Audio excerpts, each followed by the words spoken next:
এবার ছুটির দিনেও যেতে হবে অফিসে, ছুটি থাকবে না শনিবার রবিবারও। নতুন বিজ্ঞপ্তি প্রকাশ হতেই মাথায় হাত বাংলার সরকারি কর্মীদের। কিন্তু কেন এমন বিজ্ঞপ্তি প্রকাশ হলো? কাদের যেতে হবে অফিসে? কবে তাহলে পাওয়া যাবে ছুটি? জানুন।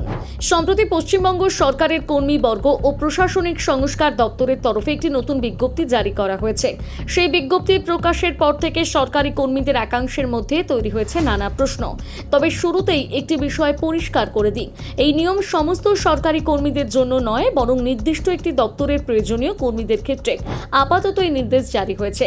বিজ্ঞপ্তি অনুযায়ী কর্মীবর্গ প্রশাসনিক সংস্কার দপ্তরের উচ্চপদস্থ আধিকারিকদের সরকারি কাজের প্রয়োজনে বহু সময় শনিবার রবিবার এবং অন্যান্য সরকারি ছুটির দিনে অফিসে উপস্থিত থাকতে হয়। কিন্তু এতদিন তাদের সহযোগিতা করার মতো পর্যাপ্ত কর্মী সবসময় থাকতেন না।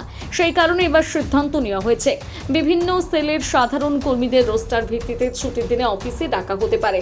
অর্থাৎ সবাইকে প্রতিটি ছুটির দিনে অফিস করতে হবে এমন নয়। দপ্তরের প্রয়োজন অনুযায়ী একটি নির্দিষ্ট তালিকা তৈরি হবে এবং সেই তালিকা অনুযায়ী কর্মীদের পালা করে দায়িত্ব পালন করতে হবে।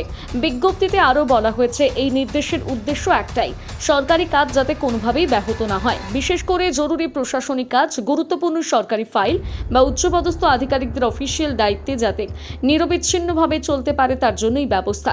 আরও একটা বিষয় অত্যন্ত গুরুত্বপূর্ণ, এই কর্মীবর্গ প্রশাসনিক সংস্কার দপ্তরের অধীনে রয়েছে জেলা প্রশাসন, মহকুমা অফিস, বিডিও অফিস সহ প্রশাসনের একাধিক গুরুত্বপূর্ণ স্তর। ফলে আগামী দিনে প্রয়োজন অনুযায়ী নিচু স্তরের কিছু কর্মীকেও রোস্টার ভিত্তিতে ছুটির দিনে দায়িত্ব পালন করতে হতে পারে বলে মনে করা হচ্ছে। তবে এখনো পর্যন্ত সমস্ত সরকারি দপ্তরে এই নিয়ম কার্যকর হয়েছে এমন কোনো ঘোষণা করা হয়নি, তাই অযথা বিভ্রান্ত হওয়ার কোনো কারণ নেই। এদিকে সরকার ইতিমধ্যে সরকারি ছুটির বিষয়ে বিজ্ঞপ্তি প্রকাশ করেছে।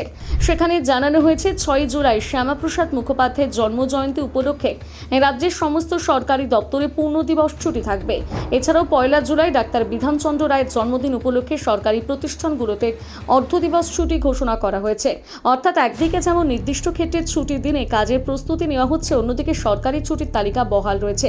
তাই এই নতুন নির্দেশ মূলত প্রশাসনিক কাজকে আরও দ্রুত কার্যকর করার লক্ষ্যে আনা হয়েছে বলে মনে করছে প্রশাসনিক মহল। এই নতুন বিজ্ঞপ্তি নিয়ে আপনার কি মতামত জানাতে ভুলবেন না কমেন্ট করে।